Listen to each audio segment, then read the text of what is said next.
good afternoon. Welcome to Curator's Corner. I'm Amanda Olkey, Director of Adult Education at the International Spy Museum in Washington, D.C. Thank you for joining us today for the spy writers you love to read.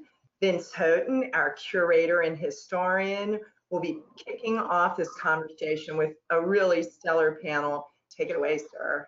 Thank you, Amanda. We're joined today by 4 authors who have all come from very different professional backgrounds and who all turn that into very different kinds of fiction.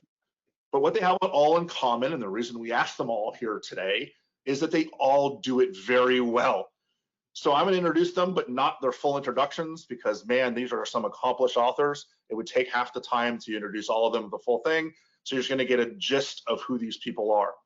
We have Sean McFate, who is a senior fellow at the Atlantic Council and a professor of strategy at the National Defense University and Georgetown University School of Foreign Service. In addition to several nonfiction books, Sean is the author of the Tom Locke series of novels, the newest of which is High Treason, which just came out earlier this month. Thank you, Sean. We also have Alex Finley, who's a former officer of the CIA's Directorate of Operations, where she served in West Africa and Europe. Her writing has appeared in Slate, Reductress, Funnier, Die, Politico, and other publications. She's the author of Victor in the Rubble, a satire about the CIA and the War on Terror, and Victor in the Jungle, a satire about the pitfalls of populism. Thank you, Alex. We also have P.W. Stingers, a strategist at New America and a professor of practice at Arizona State University. Along with a number of nonfiction books, he's also the co-author of a new type of novel, using the format of a techno-thrill to communicate nonfiction research. Ghost Fleet, a novel of the next World War, was both a top summer read and led to briefings everywhere from the White House to the Pentagon. His latest is Burn In, a novel of the Real Robotic Revolution, which has been out for just about a month now, so you should check that out. And finally, we have Brad Thor, who is the #1 New York Times bestselling author of 20 thrillers, good Lord, including Backlash, Spy Master, The Last Patriot, Blowback, and The Lions of Lucerne. His newest book, Near Dark, comes out in just about a month on July 21st and can be pre-ordered now, of course. So thank you for being here today. We really appreciate you taking the time. I'm going to try to corral the crazy by pinpointing questions to specific authors, but it doesn't mean that author is the only one that can possibly answer this question. So feel free to jump in. But let me start with you, Brad. As the one full-fledged professional writer from the get-go, you started your career in entertainment and then writing. Let me ask you, when you started, you didn't necessarily have life experience to draw upon.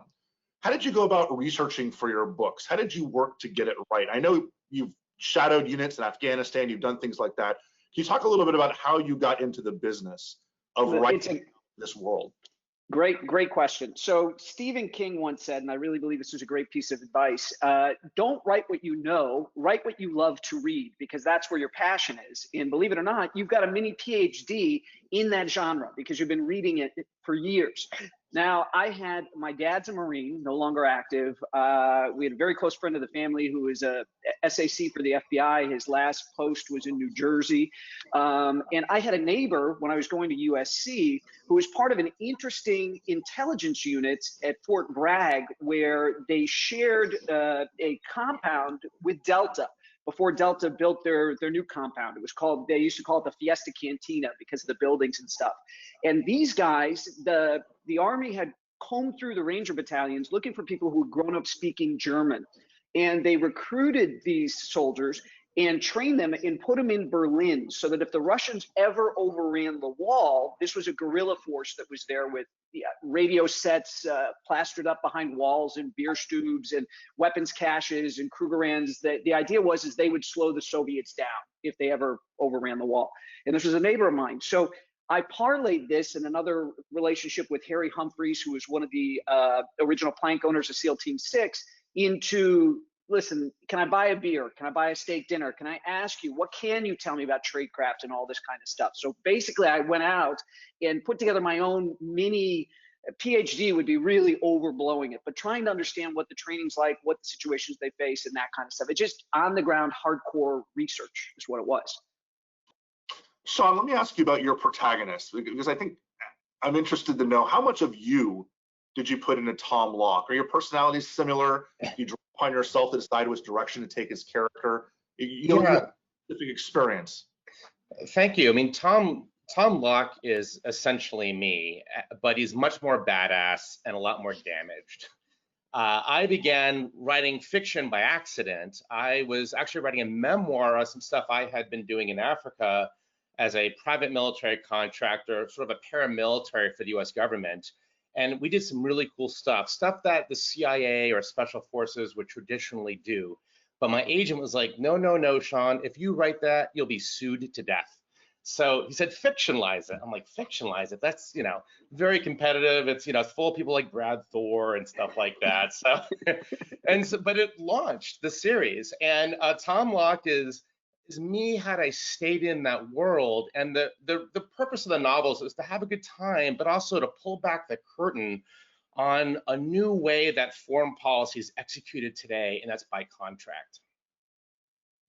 In contract, fancy way, the way we say lethal action for assassination, contract military is a fancy way of saying mercenaries. That's right, the M word, yes. That's the kind of dirty way of putting it. So let me turn to you, Alex. You're a former operations officer at CIA. In your novels, I have to say, you hilariously skewer the agency forward, backward, and sideways, or at least your fictional version of the CIA, the CYA. I'm wondering about the response from your former colleagues. Regardless of your satirical angle of your novels, there's a lot of sad truth in your book. So how have the people who you work with professionally reacted to your fiction? I am very happy to see that. Actually was my biggest fear writing that first novel, writing Victor and the Rebel, was how my former colleagues would respond to it. And I have to say I had really good feedback. And a lot of them came to me and said, finally somebody has written about the agency in a way that really actually gets at the truth. It isn't as wonderful as these thriller books can be. They're not always very close to the sort of mundane reality that we face when we're overseas. I'm the buzzkill who tells James Bond he has to do his expense reports, and Moneypenny telling him, I hope you have personal liability insurance for that Aston Martin. So I was really pleased with the feedback. And in fact, I have on good authority that one chief of station in Africa made Victor and the Rebel mandatory reading for anybody coming to his station. The book, you laugh at just the mundane. It's just wonderful, the bureaucracy of everyone's dealt with PowerPoint and wanted to throw a computer through a wall. But you don't think about James Bond trying to get a PowerPoint ready, or others that way as well. So let me turn to you, Peter. When a lot of your contemporaries in the spy techno thriller field were keeping things, let's say, relatively small and contained, terrorists, individuals working inside of outside of government, you and your co-author August Cole went full Red Storm Rising and kicked off a full-blown shooting war with China and Ghost Fleet.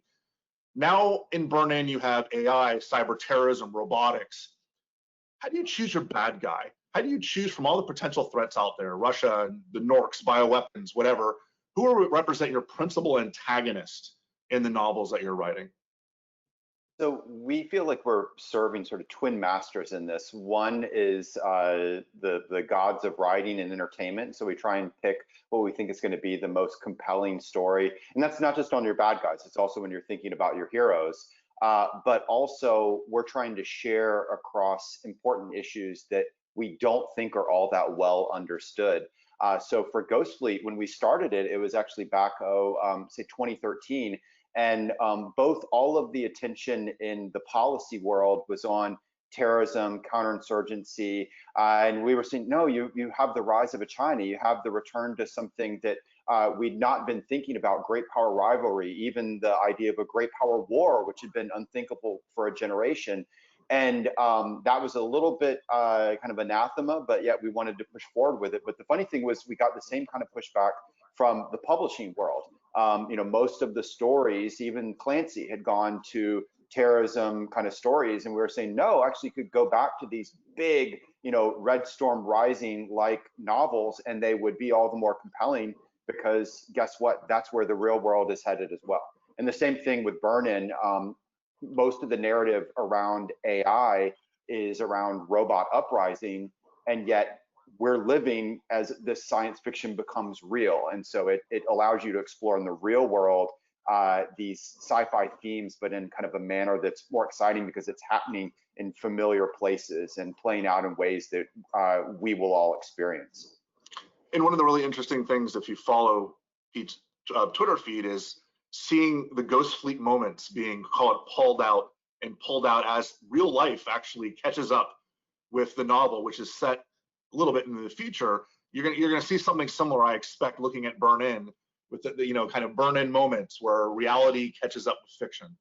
Yeah, I would say, Vince, one of the things that has been kind of interesting and disturbing to us, we've also been, doing these hashtag burn-in book moments, is that I knew the technology part would come true because, the book, it's a novel, but with endnotes, so we can document the research.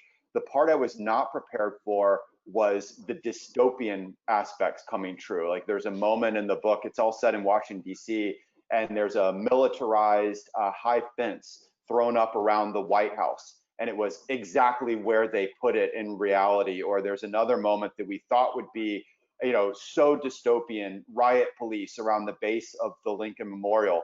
I think it was like 9 days after the book came out. And so,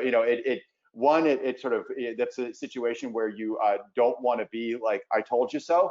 But it's also, I think, shown the value of using these, fiction as a way of sharing real world research.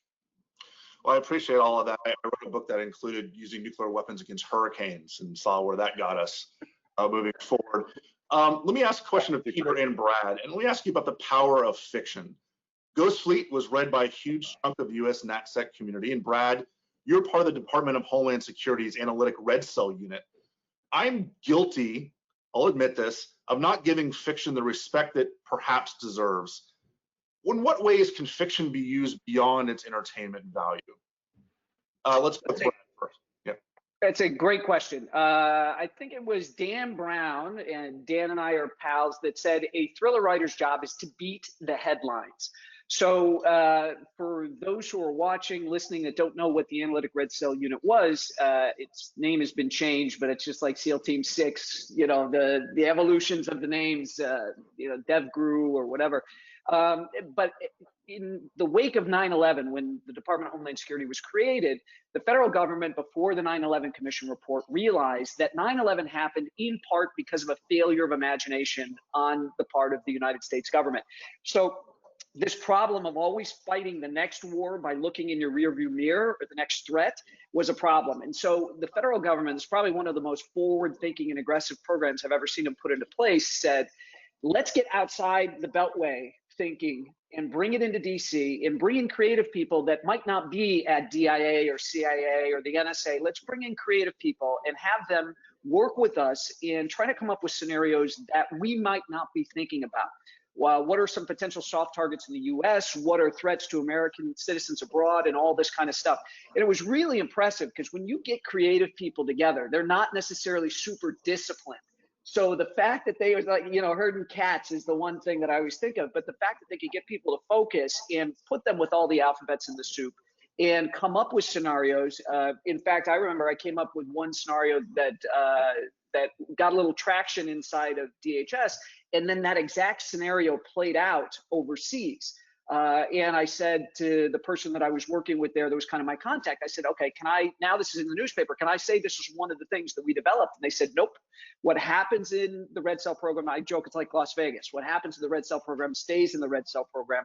The only thing they ever popularized and publicized was a hurricane event, where they said one of the Red Cell things they looked at was what would happen if terrorists focused on an area that was about to get hit by a hurricane, either going to relief centers or the way we marshal trucks and forces and all that kind of stuff outside the path of the hurricane to bring those in. So I do think it's valuable. I think creative people can come up with ideas that are, some of them are going to be way too far outside the box, but I'd always heard for years the story at the Pentagon of all the binders. Okay, the Canadians are invading, pull that binder down. We've war gamed this. What are we going to do?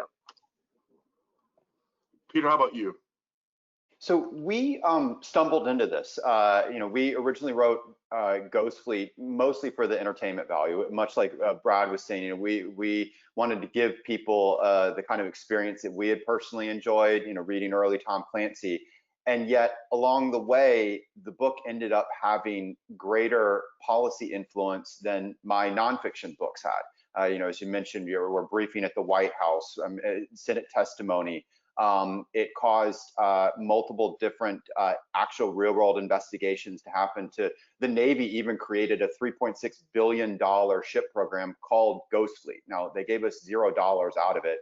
I needed a better agent on that. But from that experience, we sort of leaned into that in Burn-In and bake that into the very concept of the project. But what it comes back to is three things that we've discovered about this idea of useful fiction. The first is that narrative can have a more powerful and more effective way of sharing ideas. The researchers call this synthetic environments. And the simple way to think about it is that your brain is programmed to take in story in a better way. It's the oldest communication technology versus a PowerPoint 30 years old. The second is narrative is not just easier to understand concept, it hits emotions and causes action. So for example, some admirals talked to us about how they read Ghost Fleet. It was a nightmare scenario for them, and then they wanted to act to make sure that nightmare scenario didn't come true. And then the third is novels and narrative of any kind are more likely to be shared. No one ever said, oh man, that was such a good PowerPoint. The next vacation you're on, you ought to take it with you. No one ever said, man, I needed to go to sleep, but I just sat up in bed reading that white paper. But they do that about novels. They want to talk to other people about it. They want to share it, including some of the most powerful people. And we've already seen that with Burn-In. The book's only been out a couple of weeks, and I've briefed it everything from senators to literally 30 minutes ago with leaders in the British military. And it's a novel, but I'm getting in there because of the novel and baking and sneaking in the important stuff. I think of it as I'm a parent. It's like sneaking fruit and veggies into a smoothie. Well, Sean, there's a similar aspect with what you write about, because your nonfiction and your fiction overlap very much. In your nonfiction, you're advocating for more usage of private contractors, more usage of this. And then, of course, the novelization of that is what you're getting with the Tom Locke series. Was this purposeful now, or at least is it now becoming purposeful, where you're trying to interweave your fiction and your nonfiction? It is purposeful now. It didn't start out that way. I mean, I write academic nonfiction, serious nonfiction, but also narrative nonfiction. I find that my novel writing skills improve my nonfiction skills and vice versa. But I find that fiction, to agree with Peter and Brad, is a magnificent vehicle for truth telling, because you can reveal the emotional aspects of situations so that the reader is immersed in it in the way that sort of like Dolby 7.0 or whatever movie theaters are, and that communicates at shall we say, like cognitive levels that are subterranean. And so I wrote a book called The New Rules of War, a nonfiction book that is briefing other governments, other entities, but that is the cosmos of the Tom Locke series. So if you want to see what it looks like on the ground, you read the novel, and it also points back to nonfiction and vice versa. I think those who can write serious fiction as well as they can write fiction that's fun and serious nonfiction. It is a way to reach people. I want to ask all of you about the freedom granted by fiction writing. I want to start with you, Alex.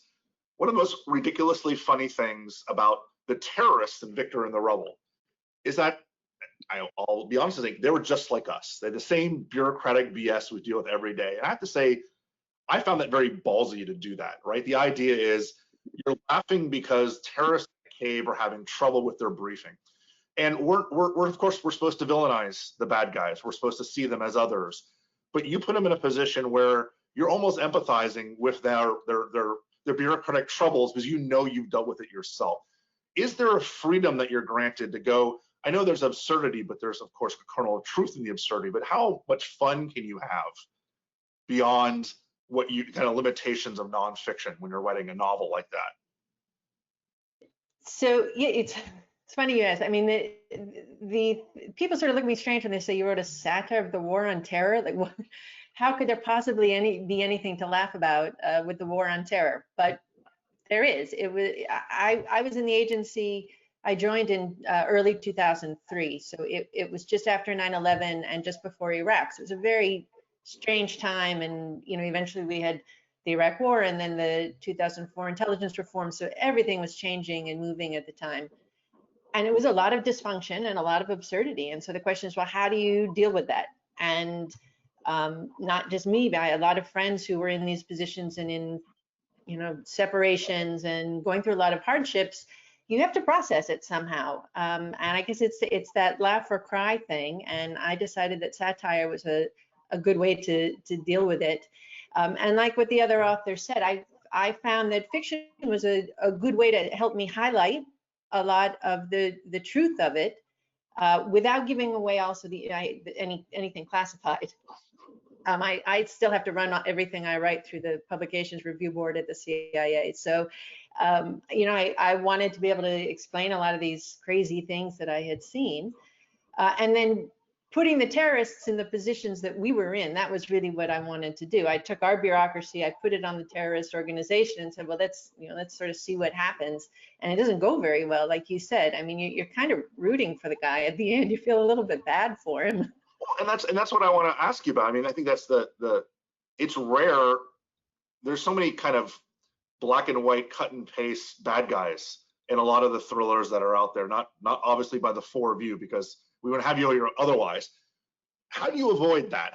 Do you have to be empathetic in some respects to the bad guy in order to write good characters? So Alex, continue on. Do you have to be empathetic a little bit to the terrorists in the caves or to the autocrat in South America?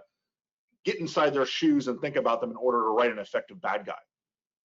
Well, I mean, that actually also was part of my job, right? I worked in counterterrorism, and when I was in West Africa, that was what I was focusing on. And actually, Mokhtar Belmokhtar, who is a main big terrorist dude in the Sahel, was sort of the model for Omar al-Sakit, who's my main terrorist. And so, I did a lot of research on him. I studied who he was. Why was he doing the things that he was doing? And same with all of these groups that were, these franchises, as I call them, that were popping up all over the place. Even Al-Qaeda, UBL. What makes these people tick? Why are they doing what they're doing? And that was part of my job, was trying to understand that. And you have to see them as humans, as complex humans. They don't see themselves as bad guys, right? They think they're doing things for a certain reason. They have families and those types of things. And so you need to understand who you're up against. And so it's not a black and white thing. Every human is nuanced and complex. Peter, let me ask you a similar question. I mean, to write Ghost Fleet, you kind of had to get into the heads of some of the strategic thinkers inside China to kind of understand a little bit about why they were thinking the way they were.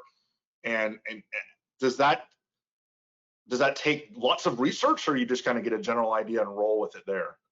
Well, I wanted to echo something that Alex said, and I think it's important in both the fiction and when you're doing real world work with agencies, in advisory work or consulting or wargaming or whatnot, is that everyone is the hero in their own story. Everyone is also the victim in their own story. And so, a flaw of, frankly, not great fiction, but also really bad planning, whether it's in counterterrorism or military plans, is to have an adversary who's pulling the mustache and acts the way, they're flat, they're one-dimensional. They've got a set plan that what the plan is. That's not interesting. It's not entertaining. It's also not useful when you put on your real world hat. And so, that I think is important to remember. Now, in terms of, I do research, and the research is, it might be pulling from documents, here's various doctrine and the like.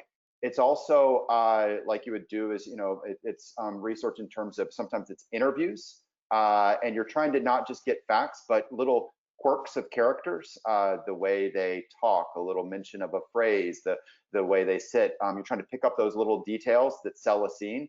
And sometimes you don't get the opportunity for a full interview, but you can be a fly on the wall. So to the example of China, you can pull up everything from doctrine to I've been able to sit in on various sessions with Chinese officers. And so there's certain turns of phrase that they said in reality that are in the book. And so it comes across as real. One last thing that we can do, not with Chinese officers, but my guess is a lot of my peers here do, is that when you create something, you can also, you share it with others, both to get their feedback on the fiction side, but also the real world side. So, a F-15 pilot was like, actually, I would have pulled this turn rather than that turn. Or one of the interesting things that when you're dancing in this space is it's not the big stuff, it's that if you get the tiny detail wrong, that one detail wrong, a Navy officer would say this rather than that, they won't believe the whole plot. And so I share my stuff and we share it widely to get that kind of feedback, to check it. It's basically red teaming it. It's red teaming your own work. Right. Brad, you've had now a ton of bad guys, a ton of people you've had to kind of put yourselves in the shoes of. You keep saying number one because you're bouncing from different personality to different personality, but how much work do you put into that? Well, it's a ton of work. And I think this idea of everybody's the hero and the victim in their own story in real life, and that people are complex and they're nuanced, is very important, because you think of the richest bad guys maybe you've ever seen in film. And why do you like them? Why do you like a Hannibal Lecter? Why does he resonate with people? There's some depth there. The sketch from memory of the Duomo that's in his isolation cell. It's just such a fascinating, rich background. You can people relate. So I love this idea that Alex had about taking the bureaucracy of the agency and putting it on the terrorists. It's a funny idea. We can all relate to bureaucracy. That's something we can relate to. Somebody stabbing us in the back in the office, or trying to take credit for something that they didn't, and it makes it more human. And that's what adds richness to a character. That's what gives you that 3-dimension. The one thing you don't want to ever have anybody say about any character in your book is that they're cardboard or 2-dimensional. And I'll tell you, as a fiction author, one of the challenges, particularly for me with those details, is I've got guys and they'll say, okay, Thor, this is the way it really works. You'd have 8 cutouts before you get to this point. And I tell them, I said, nobody's going to sit and read through 8 meetings. I can't do this. And Vince, you and I offline a couple of days ago had joked around about, in the movies, and there's surveillance, and the guy slips the surveillance like in 5 minutes. He puts on a different color sweatshirt or puts a hat on and he's gone. And we know it doesn't work that way. But if you're in the fiction space, your number one job is to entertain. So entertaining, it's got to move quickly, and you do have to get those details right. One of the pieces of fan mail that I'm most proud of is when it comes from men and women in the military, law enforcement, or the intelligence community. And when they say, you nailed it, that's exactly what it was like for me, or whatever, that makes me feel really good, because I know if somebody puts a safety on a Glock in a book, that's okay, that's strike one. I won't finish a book. If you get too many small details where you should have been able to go to people and say, hey, is this correct? If you don't get those details right, I won't finish a book. I think it's important. The details are the bedrock of a great thriller. I mean, there's a flip side to that as well, where there's a book, I won't name it. The first chapter of it was so good and so well written to reality that even though the rest of the book was ho-hum, I still recommend it to people. Because I'm like, just read the first chapter. The rest of it doesn't matter all that much, but read that first chapter because it gets it so right. And they made a movie out of it. It was bad, but that first chapter really matters. And it's one of these things where that's the trick. And I think that's one of the things that I talked to a couple of you about, is it's hard to find the perfect kind of coming together of talent in writing and people that will literally do the homework and actually get things right. Because we have a lot of formers who are out there who try to write and they just cannot write their way out of a paper bag, and it's formulaic and it's boring. And then there are people out there who can write really well, but they get it all wrong. And so kind of what Brad's talking about here of bringing that together and using life experience is one of the things that we find, particularly because I get asked all the time for recommendations about what fiction to read. And it's tough. It's very difficult. And, you have the old Le Carre and you've got the Ian Flemings, but there's not a whole lot beyond kind of who we have on this call and a couple others that I can point people to because of that problem. Because if you want to be bored to death, go read the former deputy director of whatever's novel, because it's it's really, really real, but you'll read 4 chapters about a surveillance detection run. Or if you want to have a wonderful book that was turned into 5 movies, but is so far from reality, go read that also. It's hard to find that mixture. What's interesting, Sean, is I want to ask you, because you've made, let me call it, not so veiled characters clearly based on real people. I'm thinking of Eric Prince, for example. How much does fiction give you cover for what might you consider problematic writing in other ways, where you can kind of tweak? And actually, Peter writes a lot about American military, and there's obviously people who are not the CNO in real life, but it's a CNO in your book, and there's kind of little issues there too. And I'm sure Alex has written about people she's run into at the CIA and changed their name a little bit too. So I ask you, like, is it nice to be able to kind of go, you know what, everyone's gonna know this is Eric Prince, but he can't sue me because it's not his name? Yes, I mean, first of all, there's a certain delight in that. I have to be careful about how I say that, but everything that doesn't go into the nonfiction books goes into the fiction books, right? And it gives you license to express ideas that we should all think about. And that's what, and all my characters are based on real people or hybrids. And it's more work of, it's not so much work of imagination as of observing. But the key, and as Brad has said, is as a thriller writer, you can never lose sight that you have to keep the reader turning the pages. Never stop the reader from turning the pages. And I don't know what Peter's opinion was, but I found going from nonfiction to fiction and back to nonfiction to be kind of a struggle. It's like your brain or my brain works in different ways. And also something Alex might talk about is that I am still in the government, so everything has to be cleared through the Department of Defense. I hold top secret clearance. That I have to be very careful of red lines, and you can do that if you know what you're doing and you're careful. But it also changes. There's a con to having too much grounding sometimes in what you're writing about. Yeah, Peter, go ahead. So two things I think. One is what I love about, I'm based in Washington, D.C., and I wonder if the other folks have had this experience, is there are many people who think that there are certain characters drawn from them based on them, but it is always the heroes. It's always the hero, the people that come out. Well, no one ever says, oh, that awful bureaucrat, that was me. And there tends to be a little bit more inspiration on that on the DC side. But to Sean's point, I think there are some similarities, but key differences of when you're going back and forth between fiction and nonfiction. Both of them, you have to have sort of a strategic plan. You're building information of large scale down to tiny details, and then you're figuring out your outline, be it of your argument or be it of the character's journey. Now with nonfiction, it's a little bit more of a grind.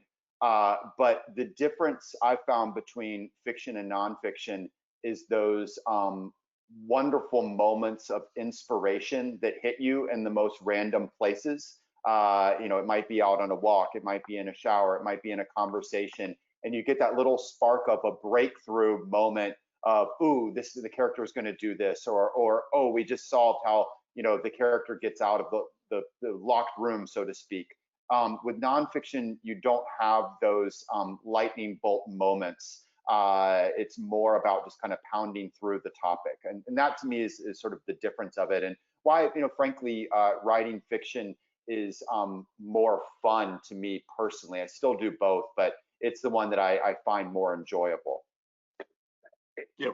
One of my favorite lines is from Mark Twain, and Clancy would parrot the line, which is, the difference between fiction and reality is people expect fiction to make sense. Good. I I always can imagine someone writing a fiction book about 2020. You know, Yeah. you get chapter 18 and there's a dust storm coming from Africa. It'd be like, Right. oh, Nah, that never would happen. Never get published either. you Too drop fantastical. where did the murder hornets go? You dropped the narrative of the murder hornets. That's Alex, let me actually, ask you. that's one of the problems that I had actually. When I first wrote Victor and the Rebel, I took a number of real anecdotes of absurd things that had happened to me, to my friends, my colleagues. I twisted and I played with them so that they were fictionalized. But and then I kind of hid them and made up other absurdities, you know, so it was kind of hidden inside the other absurdities. And my editor would sign off and be like, I get this one, I get this. This one is just ridiculous. It's got to come out. You're going to lose the reader. And it was like the one that was real, you know, like that's it. Fiction has to make sense and the real world just doesn't. So true. A million questions, but I want to ask one last question before I turn it over to the audience and to Amanda. We know what Brad has coming up. His new novel, Near Dark, comes out on July 21st. And I know everyone else has basically just released a book relatively soon, but writers write. So I'm assuming you're either getting ready for what's next or already working on it. So let me go and ask each of you, starting with Peter, what's next? Is it back to nonfiction, or are you going, I know you just had a book come out, but it's very rare that we just stop and do nothing. I'm just trying to figure out where to get, you know, a steady supply of toilet paper and all the rest from. You know, I'm joking, but yeah, there's some other projects, but again, the wonderful difference between fiction and reality is that I can actually do operational security on my own work in a way that, you know, U.S. military would have revealed through acquisition plans and the like. So I'm steering away from it. I'm too busy right now, frankly, you know, trying to spread the word about Burn-In. So thanks. Great. Sean? So I just had a book release, High Treason, my third novel, about 2 or 3 weeks ago. So I am like Peter in the gerbil wheel phase of spreading the word. But I'm thinking either a fiction book akin to something like 7 Days in May. But you know, many years ago, you know, Tom Locke is a lot of fun, but there's other things to explore. I don't want to, you know, be locked into that, to use a bad pun. Or I've got a lot of people asking me to do a sequel for the New Rules of War, maybe the New Rules of Diplomacy or the New Rules of something else. So I'm still playing with both. I probably will do both, but the question is in what order. Well, and Alex is loving life in Europe right now, so she has no need to write more, but I know she's thinking about it. So what's next for Alex Finley? Yeah, so my second novel, Victor in the Jungle, came out a year ago. And so now I'm working on the third novel, but I'm not telling anybody yet what it's about. I mean, and all of you are in a position that's it's unenviable. For those that just have a book come out, this is not the best time not to be able to travel around and talk about that book. You know, and Alex is in somewhat similar position. It's been about a year, which is kind of when the thinking paperbacks and stuff moving forward to that. This is the broad Vince wants to know, and maybe I don't, maybe the listeners do also, but I want to know, how frustrating has this been? I mean, for professionals, obviously this has been a hard time, but the whole key to writing books, whether they're fiction or nonfiction, is when people find out about them, maybe they'll be interested and they want to buy them, but if they don't know they exist, then you can never get them off the shelf. So Brad, you know, this is not a great time to be released. Even July 21st is not great. I mean, how much struggle have you gone through trying to get information out? Well, you can look at it as a struggle, or you can look at it as just a field filled with opportunity. Talib, who did Black Swan, had a book back in 2012 called Anti-Fragile. No language has a word for the opposite of fragile, where if you shake the hell out of it, it actually gets stronger. So he coined this term anti-fragile, and it's all about taking advantage of Black Swan events. So I've looked at this as a positive of saying, you know, we were always competing with people watching TV, on the internet, all this kind of stuff. The one thing we don't have, right, we've got everything we've had before. You can advertise on Facebook, you can get the word out on social media. The one thing you don't have, but it's starting to change, Barnes & Noble is opening back up, so you're getting foot traffic in stores. That was the big thing we were concerned with, is foot traffic. But if you look at it from a position of what's the opportunity here, that's where you're going to be successful. So now we're doing tons of virtual events for Near Dark, and I will likely have more people show up for a virtual event on a Thursday evening than would get in their car and drive down to their local independent or their local Barnes & Noble to sit for 2 hours, listen to me talk, get a photograph. I miss the personal connection, the warmth that I have with the readers. I'm very, I'll sit and shake hands and sign every book until everybody's done. So I miss that human contact. But I think we're actually going to be reaching more people with this virtual tour that I'm doing this year than ever before. So it's an opportunity, and that's the way I look at it. And I imagine people have more time on their hands, and if they're working from home and not commuting, and others that they're looking for entertainment, and perhaps they want to go to a spy or a techno thriller for that entertainment. Yep. Yes. So one of the things is, I think, one, you put it into context, and yes, it's a challenging environment all around, and certainly to release a new product in, and the publishing industry is facing a lot of issues. You don't get the walk by traffic at the airport, someone going on vacation, seeing it in a bookstore. I mean, that's just the reality of it. But you put it in the context. I mean, for August and myself, both our wives work in healthcare. And so we're writers, like we're not essential compared to them being the essential ones, right? But I think one of the things that or at least I've tried to do, is you're trying to fall of hitting two different poles, which sound hard to link together, but it's being both escapist and relevant. So escapist, you want to give people something enjoyable, something to fall away into, a different world. But I do think, given, at least if you want sort of the ability beyond just straight advertising, what they would call earned media, it has to be relevant to what's going on. And it doesn't mean it has to be exactly on it, but for us, it's the idea that many of the trends that were in play before coronavirus with technology have all been advanced by it. And so the issues, the rollout of AI, surveillance, et cetera, simply put, the things that our characters experience are going to come true in the real world more rapidly. But I think you do have to be able to speak to something that's going on. But there's a final thing that I would push out there that's interesting, just as a data point. During World War II, British book sales, in an actual rationing, British book sales actually doubled. And what it is that there is a value to books in even kind of the darkest of times. And one of the fallaway things in particular is, even in dystopian fiction, it's always a story of perseverance. So I think one of the relevant things that you can say, whatever the book topic, is that you're following a journey of a character on a tough time. We're all feeling that too. And so that's another part of the story that you can tell in even tough times to make your project relevant, whether it's a spy thriller or a romantic comedy. It's always a story of perseverance.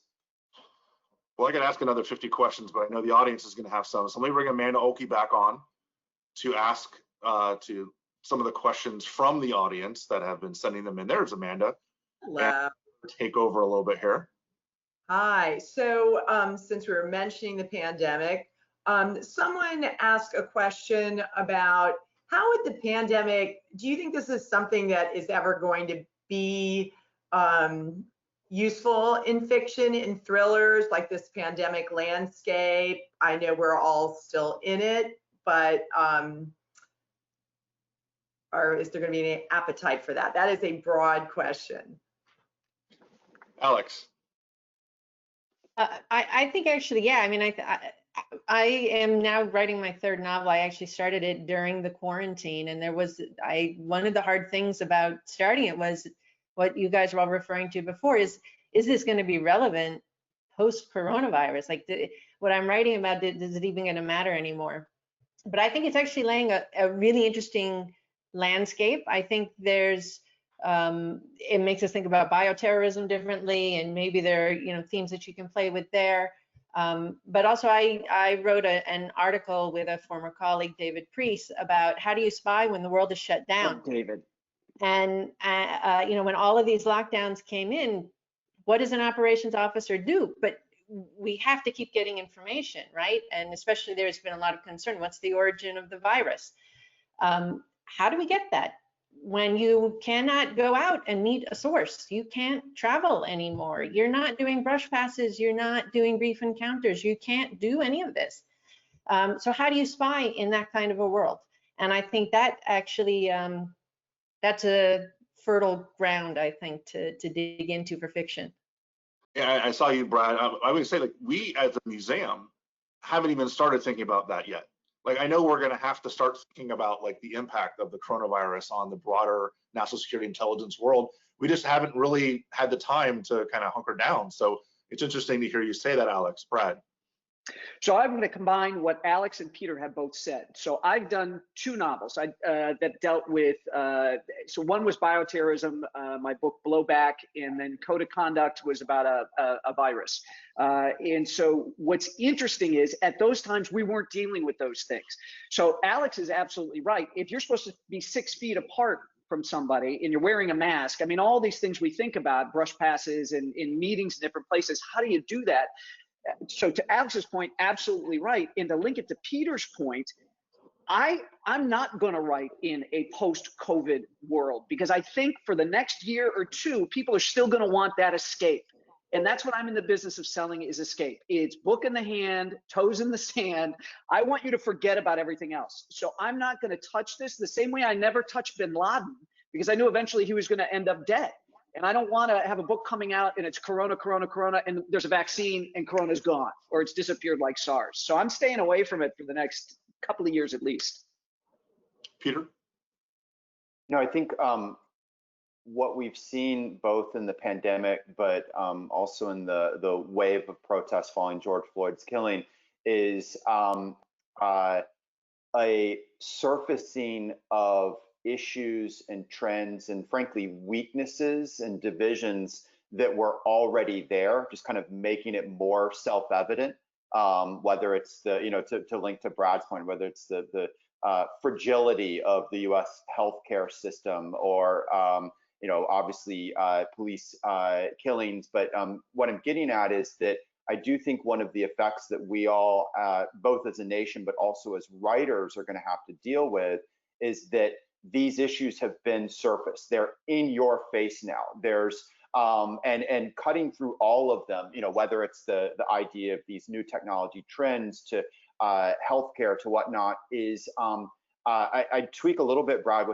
I wouldn't say fragility. It's a brittleness to America. Various things that seemed kind of strong that are actually quite breakable. And I think for all of us as writers, whatever the setting is, whether it's a geopolitical story or something just set in one kind of neighborhood, we are going to have to kind of deal with that context. It may not have to be, it's not a pandemic story, but it is a different America and a different way of both the world looks at us, and we also kind of look at ourselves that comes out of this. And that's a great point. Where I've been focused, particularly during this current administration, because of the divisions and people are pro, they're con, I've taken a lot of my storylines out of the White House because I don't want people to read too much into them. So I'm playing a little bit with the bureaucracy at the agency and things like this. But where I shifted several years ago was what happens with a war-weary public who's been in Afghanistan. We've sent our sons and daughters to Iraq.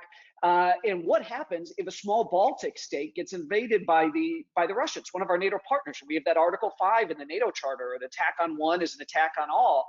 And so I've pivoted to try to get away from some of the domestic politics to recognize fragility and some of these other things and say, okay, what would America be willing to do to avoid getting pulled into an Article 5?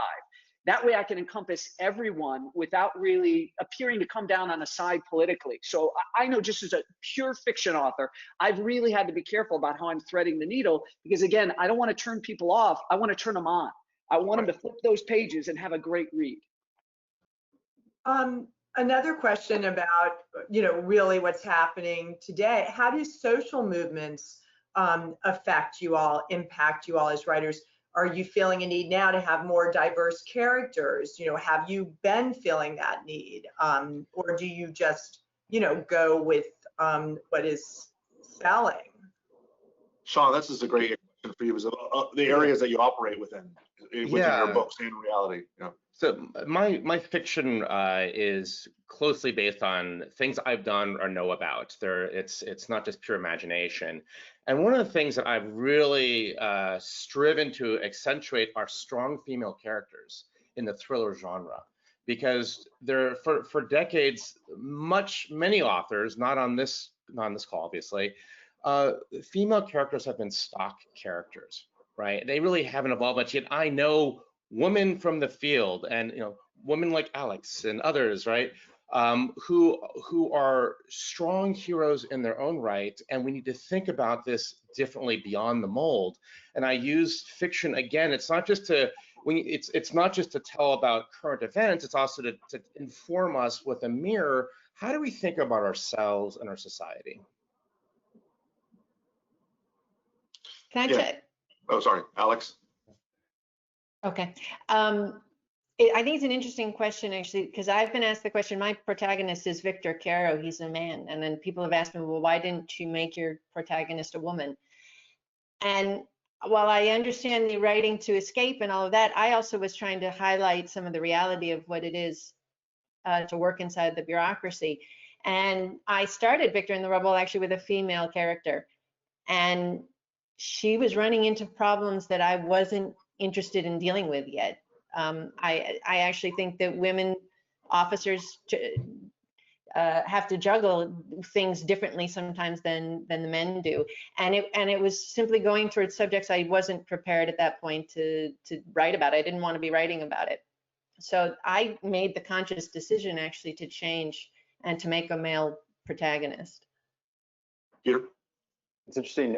So our protagonist in Burn-In is a female, and echoing what Sean said, I think there's a challenge in the field of either they're not there, they're one-dimensional, or if they are there, they're the 1B. They're always the helper to the male hero. And Keegan, at the center of our story, she's based off of real world people, and I think part of that is also allows you to develop a richer character. So yes, she's a FBI agent, but she's also a mom of a 5-year-old. She's also in a marriage that's falling apart, and that allows you, I think, to it's a more entertaining journey because it's more realistic, because we have these sort of multiple identities that we're all juggling. I will say, what I try and do is mirror the sort of the diversity of the real world, and in the real world, you've got people of different ethnicities, you've got people of different sexual orientations, and you reflect that in your characters. I do think there's in terms of the new that I've grown more conscious of over the last several months is a movement to lift up other voices in our professional setting. So, for example, a couple of days from now, there's a online, it's called Share the Mic. And basically, it's for people like myself who work in cybersecurity, and we are handing over our social media platforms, in this case, to just a phenomenal African-American woman who works in cybersecurity, to help sort of share the mic and get her, use the platform that I've got to help her reach wider audiences, and then people will follow her. So I think what I'm getting at is that there's what we can do in our fiction, but there's also different various things that we can do in the role that we have as kind of professionals in this space. That is terrific. Now this one, I really enjoyed this question, which is, how do you think novels like yours or novels from the past have served as, say, open source for our adversaries or friendly adversaries? How do you think this has shaped what other countries or terrorist groups think about the US? Sean, start. Yeah, I may have a similar experience to Peter, I can only guess, but for my nonfiction, The New Rules of War, I remember briefing at Whitehall, which is sort of the Pentagon in London for the British Ministry of Defense, and a very concerned general came up to me and says, "You should never have written this, because now our adversaries will read it and get ideas, and they'll reference things like Blitzkrieg and Billy Mitchell in the 1920s and 30s that had these people who are rightly or wrongly attributed allies, giving their enemies their own ideas of demise. And of course, the novel's High Treason is an example of that in real time, but fun. So, but I think ultimately, for me, my calling is to show these ideas and let people think of them what they may. And Peter, I know you've done some very similar things, and probably Brad, since you're red teaming for the Pentagon, we know that you've done these things. So I'll jump in on that. I had two funny experiences that sort of illustrate this. One was you get various people that come up to you at different book events, and at one event a Chinese PLA colonel came up to me and talked about how popular your book is among our officers, blah blah blah. And I smiled back and said, oh, that's interesting because I didn't sell the Chinese language rights. And he had a smile back, which was, yeah, intellectual property theft of a different kind. And then you also have, and this may be the others, you have people with really, really bad tradecraft that show up at your event. So, he was in uniform, it was very obvious. There's also been, attractive young women, and you're like, come on, this is like, we can see through what's going on here. But to the point of the concern, my answer to it is they already know.